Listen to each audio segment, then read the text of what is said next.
Binalikan ng mga netizen ang naging mensahe noon ni Leon sa kanyang ama na si Dennis Padilla.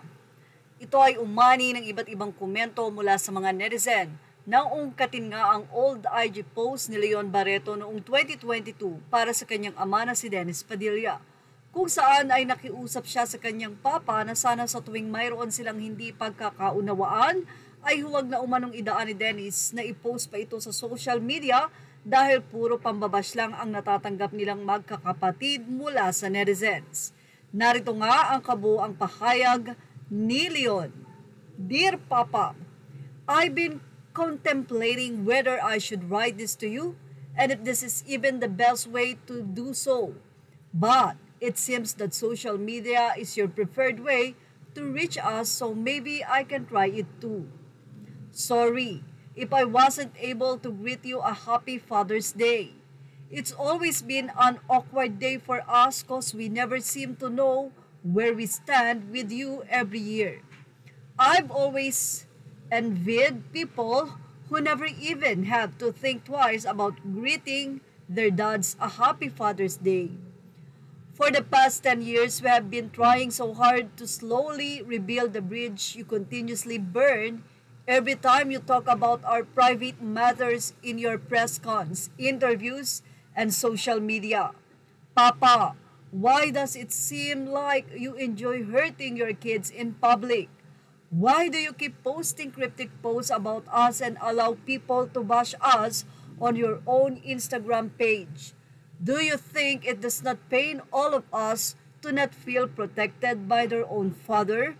It's not that we don't want to talk to you, but the few times that we do to resolve the issues, you communicate by shouting, cursing, and using hurtful words that traumatize us. Is public sympathy really more important to you than your own children? Your words have the power to destroy your children, Papa. For years, I watched my sister get torn into pieces because of your false narrative, and not once did they ever explain their side nor speak negatively about you in public. It's exhausting, Papa, as the only man in the family. This is me stepping up to protect my sisters. I need you to know that I want nothing else but to move forward in the safest and healthiest manners possible. I want peace, Papa. Can you please stop resorting to public shaming when things don't go your way? I long for the day when I can greet you a happy Father's Day and know that it comes from a place of gratitude and healing.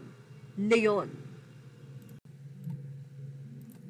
Samantala, may mensahe naman ang pambansang Marites na si Sian Gasa kay Dennis. Aniya, open letter to Mr. Dennis Padilla. Huwag mo na pong pahirapan yung mga anak mo. Ganyan sila sa'yo kasi walang kwentang ama ka noon.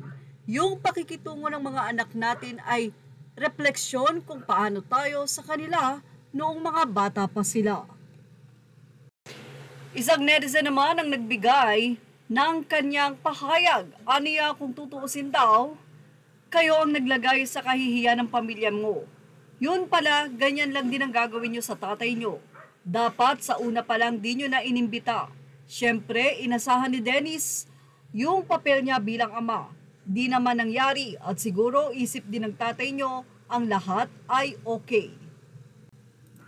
Well, inihayag nga ni Dennis Padilla na muntik na nga daw hindi matuloy ang kasal dahil ayon kay Claudia, hindi daw niya nakikita na tila masaya at interesado si Basti Lorenzo na siya ay pakasalan.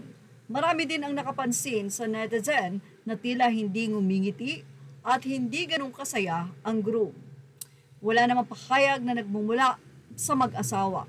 Yan ang ating showbiz update.